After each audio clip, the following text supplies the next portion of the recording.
Muy bien, vamos a pasar a la segunda parte de este curso, la sintaxis. Entonces, vamos al segundo cuadernillo que ustedes recibieron, que dice curso de sintaxis. Como les dije al comenzar el curso, en la primera parte nos dedicamos a la descripción de las categorías gramaticales. Estuvimos viendo las palabras como unidades independientes. De esa manera estudiamos las 9 categorías gramaticales que existen en el español. En esta segunda parte del curso vamos a atender a la oración gramatical. A eso se le llama sintaxis. El término gramática se utiliza en un sentido restringido y en un sentido amplio. Gramática en el sentido restringido es el estudio de las palabras y de las categorías gramaticales, que fue lo que estuvimos haciendo los 2 días anteriores. Pero en ocasiones la palabra gramática se refiere al estudio general de un idioma. De manera que a veces la misma sintaxis es referida como gramática. Pero para ser más precisos, entonces cuando hablamos del estudio de las palabras en conjuntos o el estudio de la oración, a eso se le llama sintaxis. Entonces la sintaxis es un estudio específico o un área específica del idioma que se encarga del análisis de la oración gramatical o de las unidades de pensamiento amplias. Cuando hablamos del análisis gramatical, y pensando particularmente en la Biblia, el análisis gramatical de la Biblia, no solo nos referimos al análisis de las palabras, sus categorías gramaticales y sus accidentes gramaticales. Eso es parte y el comienzo del análisis gramatical, pero también nos estamos refiriendo a la necesidad de analizar las palabras en conjunto. De manera que el análisis gramatical necesita, sí, el conocimiento de las palabras y de los accidentes gramaticales, pero pasando de allí y partiendo de allí, debemos entonces analizar las unidades más amplias como son la oración, el párrafo, el discurso, una narración completa, etcétera, ¿no? Ustedes ya se dieron cuenta en lo que estuvimos haciendo con las palabras como unidades, que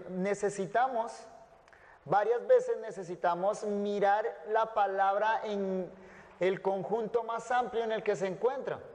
Nos pasó así con los adjetivos. Para definir algunas palabras en las cuales teníamos dudas, pues teníamos que mirar qué palabras estaban cerca para saber si está calificando un sustantivo o no.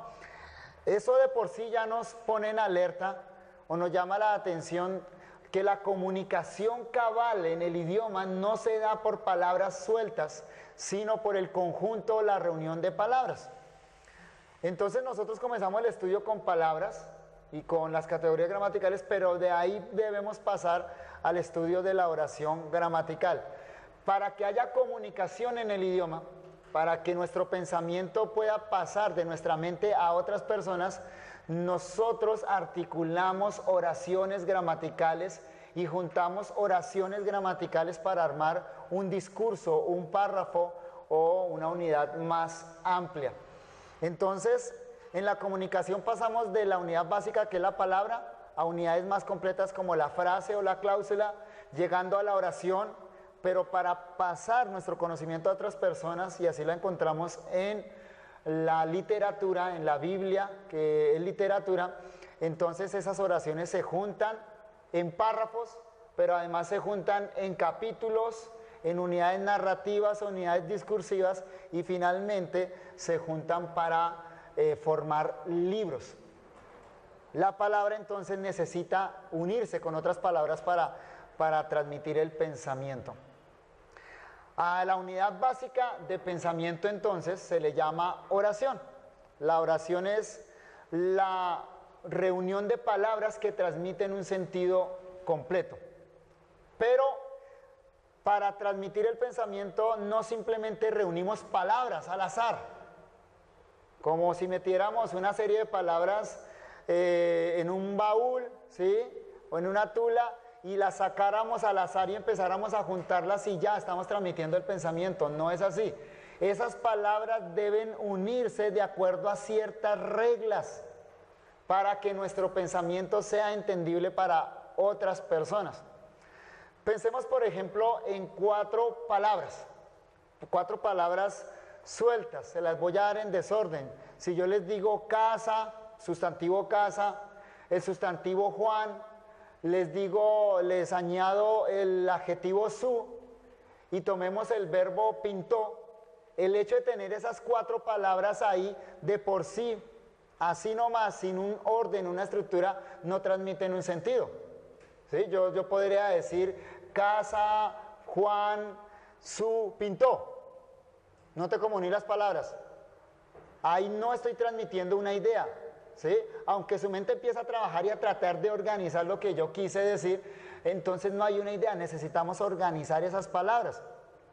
Entonces se necesita un orden para transmitir el pensamiento. La sintaxis estudia ese orden necesario para que el pensamiento sea claro, la transmisión sea clara.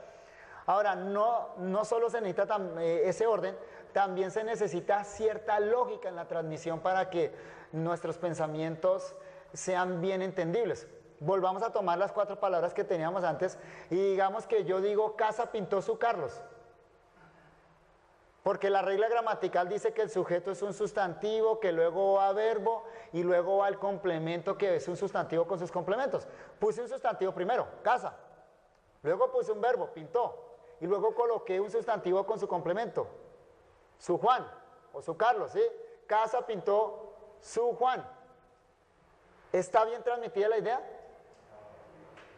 Hay algo mal, ¿cierto? Ahí no está mal el orden. Ahí lo que está mal es la lógica, ¿cierto? Porque la mente dice, las casas no pintan, ¿cierto? Quien pinta es Juan y lo que es pintado, ¿qué es? La casa. Entonces tenemos que dar un orden lógico y decimos entonces Juan pintó su casa. Cuando reúno esas palabras en el orden gramatical correcto, en el orden que la sintaxis requiere, pero además le doy un sentido lógico, entonces tenemos una oración gramatical. Estoy transmitiendo mi pensamiento. La sintaxis se dedica a todos esos factores que yo les acabo de mencionar. Lo que vamos a hacer en este curso de sintaxis, estos 3 días que nos restan, es analizar la oración gramatical, comenzando por los asuntos básicos, sencillos, simples, hasta llegar a analizar oraciones compuestas, oraciones complejas. Vamos a seguir ese orden. La herramienta pedagógica que utilizamos para el análisis gramatical fue el uso de colores. La herramienta que vamos a utilizar para el análisis sintáctico va a ser la diagramación gramatical. Yo sé que algunos de ustedes están familiarizados con la diagramación gramatical clásica, la diagramación gramatical clásica. Yo voy a enseñar una diagramación gramatical simplificada, que toma la estructura básica de la diagramación clásica, pero voy a simplificar mucho esa diagramación para que se nos facilite el aprendizaje. Vamos a aprender a trabajar por unidades sintagmáticas o unidades que son frases que reúnen pensamientos. Entonces la diagramación que yo voy a enseñar es una diagramación simplificada, pero va a ser nuestra herramienta para analizar la oración, de manera que en la medida que vayamos avanzando vamos a ir aprendiendo esa herramienta que se llama diagramación gramatical. Es una manera de expresar en un gráfico la estructura de la oración, y a esa diagramación básica vamos a ir añadiéndole cada vez más elementos hasta llegar a poder analizar las oraciones más complejas que ustedes encuentran en la Biblia o en el idioma. Bien, entonces es necesario que ustedes estén constantemente diagramando, y en esta parte del curso vamos a estar pausando bastante. Esta parte se dificulta bastante para la transmisión en directo porque cada oración que vayamos trabajando, voy a hacer una pausa para que ustedes diagramen, para que ustedes vayan aprendiendo a hacer la diagramación. Bien, vamos entonces a comenzar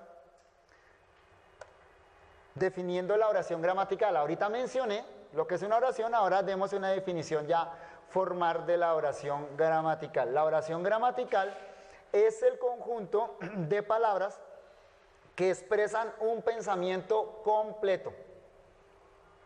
Esa es la definición de la oración gramatical. Tenemos varias palabras, las reunimos, pero las organizamos de acuerdo a ciertas reglas y esas palabras así reunidas transmiten un pensamiento completo. ¿Cuándo se da un pensamiento completo? Cuando la mente queda satisfecha, la mente del que lee o del que oye. Si en la mente queda algo suelto, si en la mente queda una pregunta que requiere algo que complemente lo que se dijo, entonces no estamos frente a una oración. El signo gramatical o el signo de puntuación que señala la oración gramatical en el idioma español es el punto, sea seguido o punto aparte.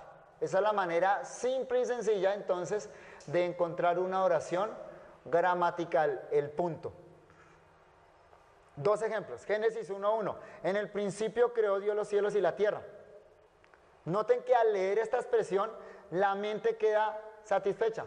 Quedó una idea completa en la mente no pregunta por algo. Pueden surgir algunas preguntas teológicas de contenido, pero en cuanto a lo que el escritor quiso decir acá, ya hay una idea completa. Eso es una oración gramatical.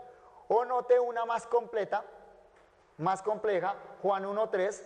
Todas las cosas por Él fueron hechas y sin Él nada de lo que ha sido hecho fue hecho. Ahí es más compleja, es más completa, tiene más elementos, pero de nuevo cumple lo que dijimos anteriormente.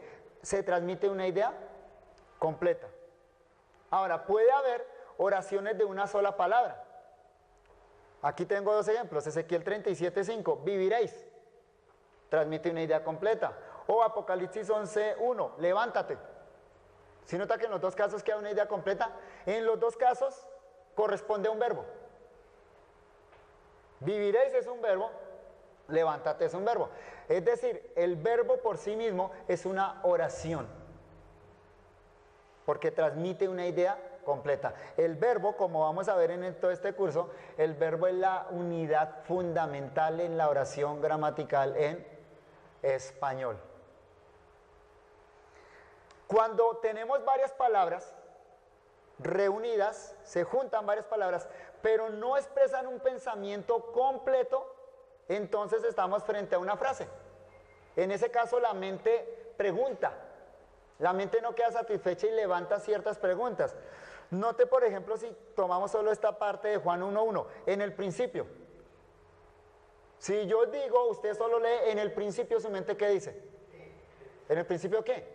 Falta algo, ¿cierto? Eso es una frase. Una frase es un conjunto de palabras que no transmiten un sentido completo, transmiten una idea, pero el sentido no es completo. La oración, entonces detengámonos en la oración. La oración tiene dos tipos de elementos. En una oración nosotros vamos a encontrar dos tipos de elementos. Hay dos elementos que son esenciales y fundamentales. Sin esos no hay oración. Y hay otros tipos de elementos complementarios o accidentales. Pueden o no pueden estar. Simplemente complementan. Los elementos esenciales o fundamentales de una oración son el sujeto y el predicado.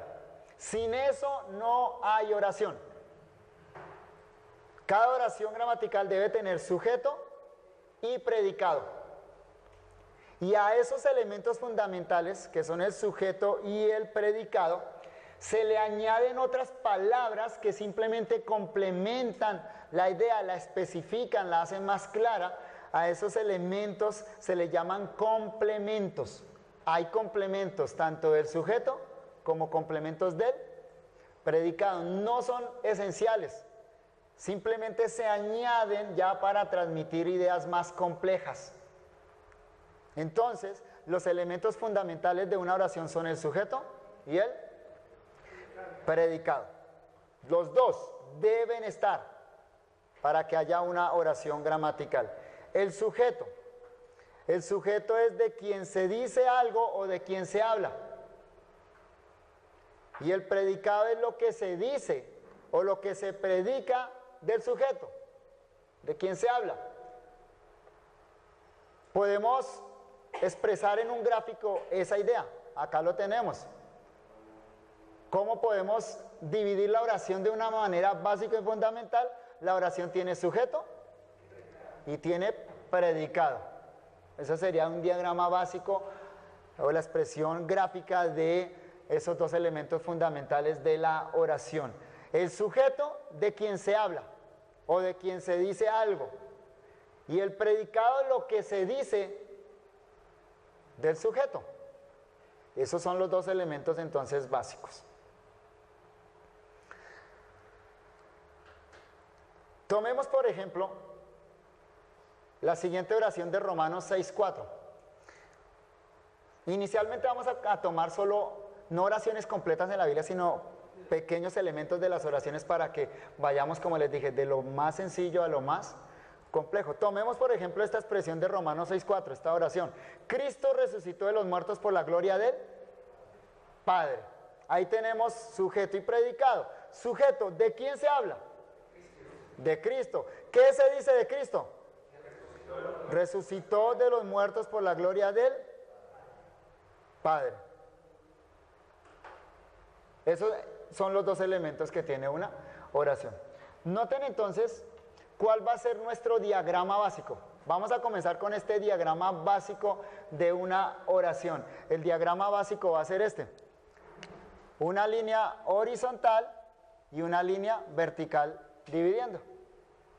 En el lado izquierdo vamos a colocar el sujeto y al lado derecho vamos a colocar el predicado. Ese es nuestro diagrama básico y fundamental, al cual vamos a ir añadiendo elementos o vamos a ir dividiendo más. Pero por ahora, este es nuestro diagrama.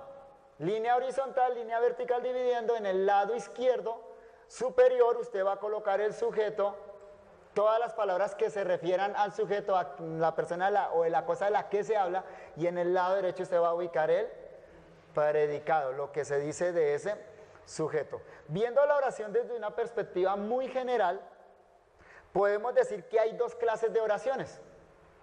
Desde una perspectiva muy general, hay oraciones bimembres y hay oraciones unimembres.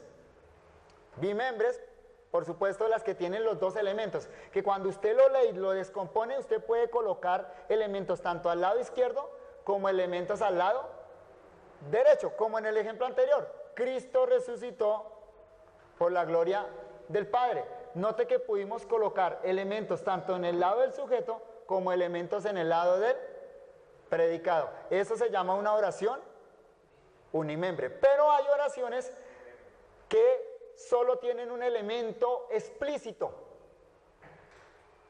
En ese caso, solo el predicado. A esas oraciones le llamamos oraciones unimembres porque solo podemos colocar la parte del predicado. Ejemplo, ha resucitado. Mateo 28:6. Ha resucitado. ¿De quién se habla? ¿Cuál es el sujeto de esa oración? Note que no está. A eso se le llama un sujeto tácito. No está. Pero cuando el sujeto no está explícito, no está expreso, no está escrito, el verbo incluye la persona y el número gramatical. A eso se le llama un sujeto tácito. Noten el otro ejemplo, 2 Samuel 2:1. Sube. Otra vez, sube. ¿Cuál es el sujeto? ¿De quién se habla?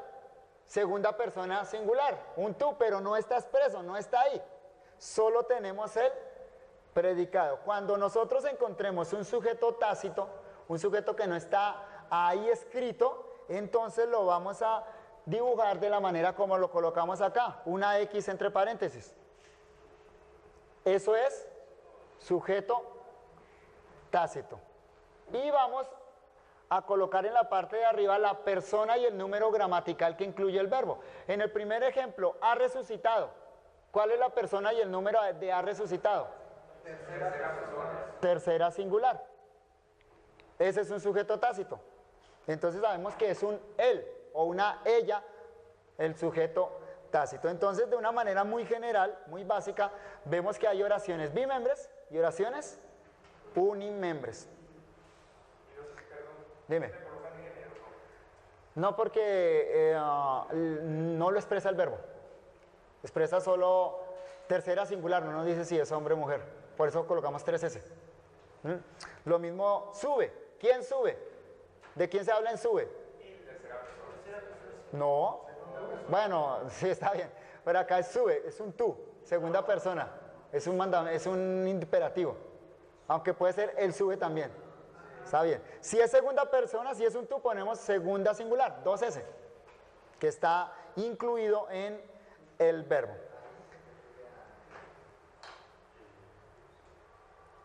Detengámonos un momento en el sujeto. Estamos dando un panorama general de la oración, luego vamos a ir más despacio. Detengámonos en la parte de la izquierda, en el sujeto. El elemento esencial en el sujeto se le llama núcleo del sujeto.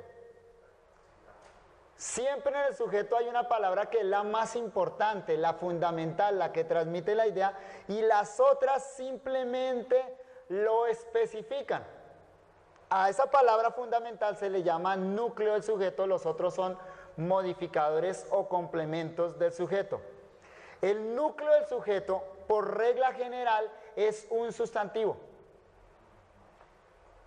Pero como vimos en la parte de gramática, el artículo puede sustantivar cualquier otro elemento.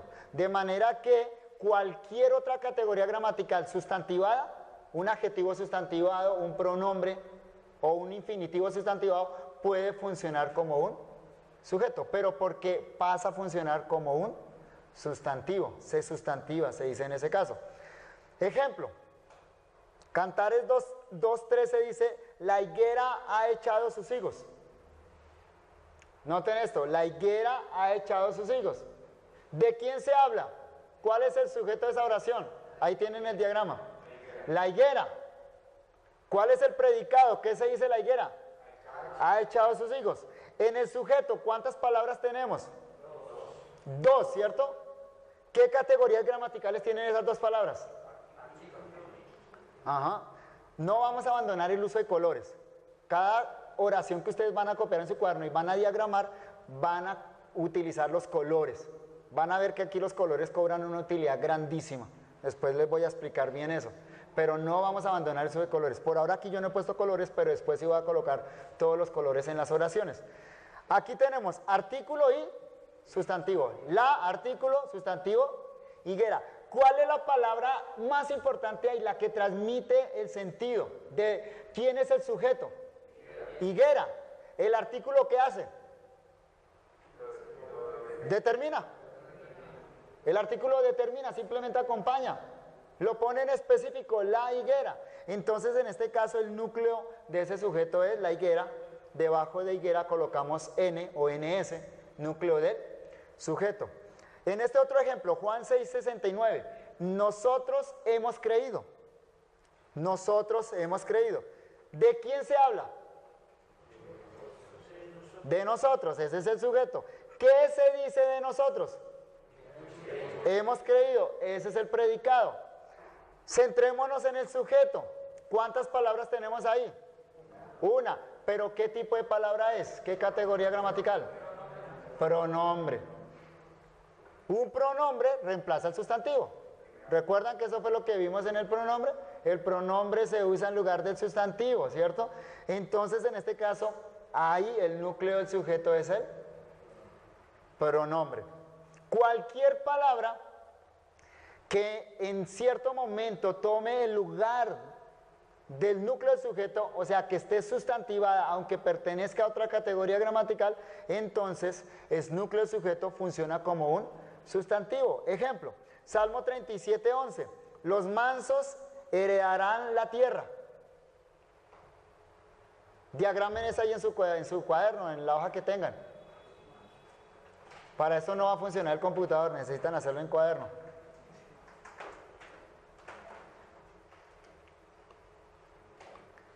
El diagrama básico. Línea horizontal, línea vertical, al lado izquierdo coloquen el sujeto de quién se habla y al lado derecho coloquen el predicado. ¿Qué se dice del sujeto? Los mansos heredarán la tierra.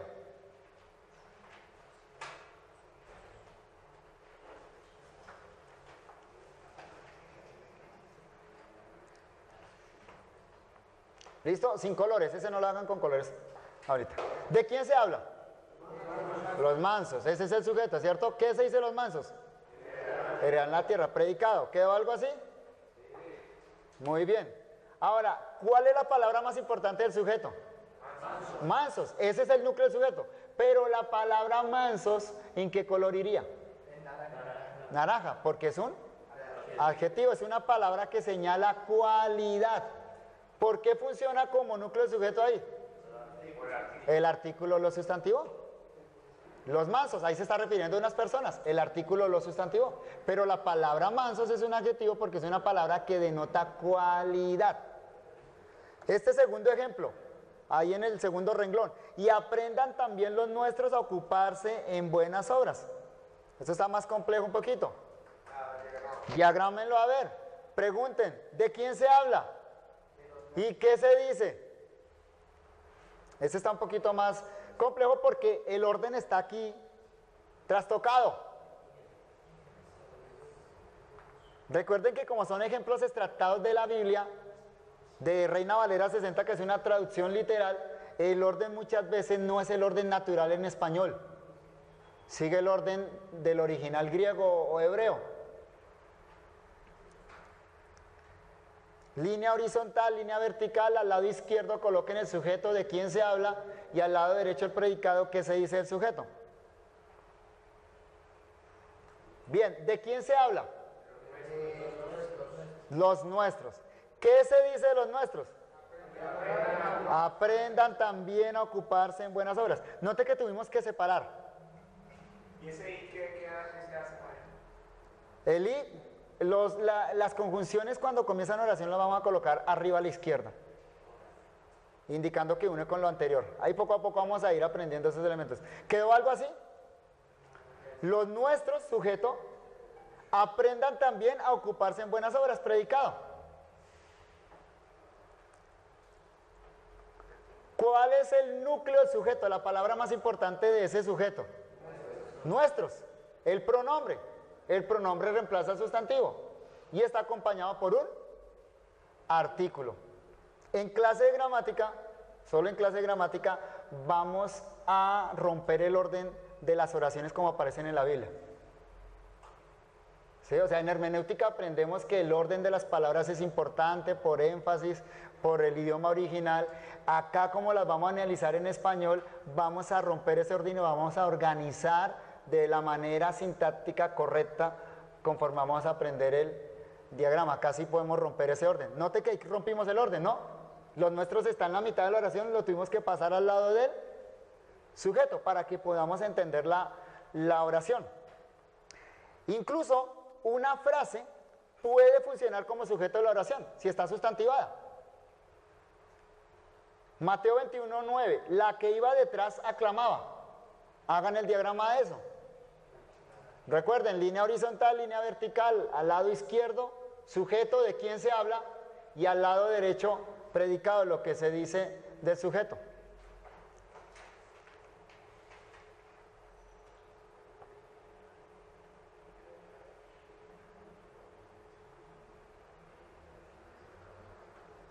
¿Listo? ¿De quién se habla? De la que iba detrás. ¿Qué se dice de la que iba detrás? Entonces, ¿queda algo así o no? Sujeto, la que iba detrás. Predicado, aclamaba. ¿Cuál es la palabra más importante ahí?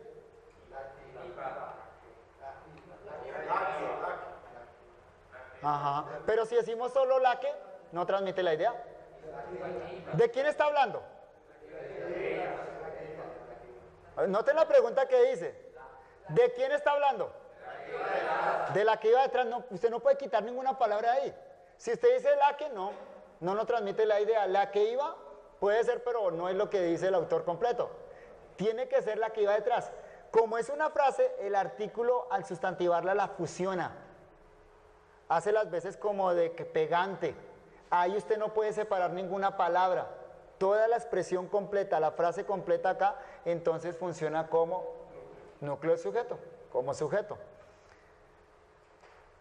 Ahora detengámonos un momento en el predicado. Estábamos dando una vista general al sujeto. ¿Listo? Lado izquierdo. Ahora demos una vista general al predicado. El núcleo del predicado, o la palabra principal del predicado, el centro y el eje del predicado, y no solo el predicado, sino de toda la oración, es la palabra que siempre va a quedar en la mitad de nuestro diagrama, donde se apoya la organización de toda la oración, es un verbo. Es el verbo. El núcleo del predicado siempre es un verbo. Eso quiere decir que en este lado siempre va a haber un color rojo, porque los verbos van en color rojo. Siempre tiene que aparecer un verbo ahí. Volvamos al ejemplo de la higuera ha echado sus higos. Noten el diagrama acá. Sujeto, la higuera. ¿Qué se dice el sujeto? Ha echado sus higos. ¿Cuál es la palabra central de ese predicado? Ha echado, el verbo. Note que es ha echado, ¿no? Porque es un pretérito perfecto. Es un tiempo compuesto. Tiene el verbo haber y el participio ahí pegado. Ha echado es la acción verbal. Esa palabra, el verbo, es la palabra principal. Las otras dos palabras, sus higos, son un complemento. Complementan la idea. El predicado expresa la acción del sujeto. Claro, porque ahí está el verbo. Ya que el verbo denota acción, pasión o estado, y todo lo que se identifica como tal, es el corazón mismo del predicado. Escuchen esto, sin el verbo, el sentido mismo del predicado y de la oración no es preciso. Sin verbo no puede haber transmisión. No hay oración. Por ejemplo, noten estas tres expresiones que coloco ahí. José en Egipto. ¿Qué pasa ahí? ¿Qué está haciendo Jesús? Si nota su mente levanta una pregunta. José en Egipto. Pregunta ¿qué? ¿Qué pasó con José en Egipto? ¿Cierto? ¿Hace falta algo? O la segunda, el buen pastor su vida por las ovejas. El buen pastor su vida por las ovejas. ¿Su mente cómo reacciona? Falta algo, ¿cierto?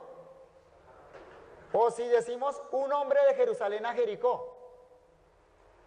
Un hombre de Jerusalén a Jericó, ¿qué pasa ahí? En los tres casos, la idea no está completa. Le hace falta algo fundamental. En los tres casos omitimos a propósito el verbo. Y ahí entonces nos damos cuenta que el verbo es necesario para poder transmitir ideas completas. El verbo es el eje central de la oración. En los tres casos que mencionamos antes, en el primero falta el verbo estaba y José estaba en Egipto. En el segundo caso falta el verbo da, el buen pastor su vida da por las ovejas. Y en el tercer caso falta el verbo descendía, un hombre descendía de Jerusalén a Jericó. El verbo entonces es fundamental para la oración. Ejercicio. Vamos a trabajar 15 minutos en un ejercicio. El punto seguido, recuerdan que les dije antes, el punto, sea seguido o aparte, es el signo de puntuación que divide las oraciones en español. Siempre que usted está leyendo un capítulo, un párrafo de la Biblia, usted debe dividirlo por oraciones y el indicador para dividirlo en oraciones es el punto. Dentro de cada punto, cada división de punto debe haber mínimo un verbo. Por lo menos un verbo debe haber. Voy a colocarles un texto acá y con ese texto va a hacer lo siguiente, van a hacer lo siguiente. Primero, señale las categorías gramaticales de acuerdo al código de colores aprendido en clase. Es muy fácil. Van a ver que ese texto es muy fácil, no tiene mayor complicación con eso. Señale las categorías gramaticales. Sustantivos en azul, adjetivos en naranja, verbos en rojo, etcétera, etcétera. De acuerdo al código que aprendimos. Segundo, identifique las oraciones gramaticales. ¿Cómo va a identificar las oraciones gramaticales? Con el punto. Van a hacer lo siguiente. Cada vez que usted encuentra un punto, va a colocar este signo. Línea diagonal. Donde hay un punto. Eso le indica a usted que hacia allá hay una oración y que hacia acá empieza otra. Tercero, para cada oración identifique el sujeto y el predicado. Y cuarto, no de todas, porque van a encontrar muchas oraciones ahí, por lo menos digamos que de unas 5, haga un diagrama gramatical básico. ¿Cuál diagrama? El básico que vimos ahorita acá. Línea horizontal, línea vertical, al lado izquierdo sujeto, al lado derecho predicado. Vamos a trabajar, aquí está el texto. No haga, es fácil, es muy sencillo. Va a ver que es muy sencillito. ¿Listo? ¿Qué pasaje es? Eso es, ¿alguien sabe qué es? No, es Génesis sintetizado, sí, pero ¿en dónde está? Mateo capítulo 1, del versículo 2 me parece en adelante. 2, sí, Génesis, Mateo 1, 2.